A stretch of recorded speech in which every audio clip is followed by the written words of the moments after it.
Okay, let's get this on you. Time to be data dog. Get this on you. Alrighty, on you go.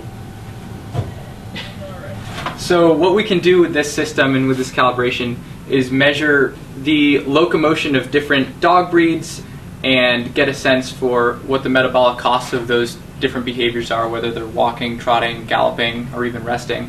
But because they're simultaneously wearing an accelerometer collar, we can pair the acceleration signals from the collar with the associated energetic costs of those behaviors and sort of create, I guess, like a behavioral energetic library. I don't think the hot dogs would entice him at this point. Yeah. Come on, you can do it. You can do it. All right, KJ. Good job. All right, you're doing it. Oh my goodness.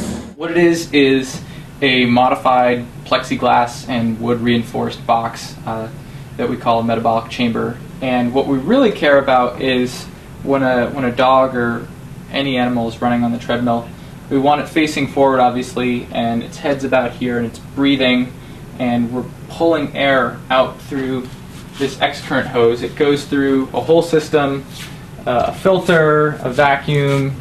There's a motor in here so we can control the flow.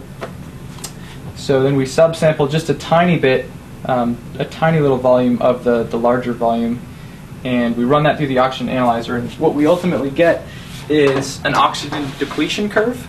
We can actually sample out the air in the chamber, and the difference between the percent oxygen that we're breathing here in the lab outside of the chamber and the percent oxygen within the chamber, that difference, that oxygen depletion within this chamber can be converted into a unit of energy. So like a kilocalorie or a joule or a watt.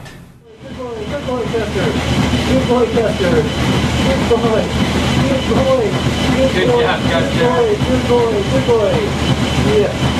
All right, Dan, we're going to go back down to 9. All right.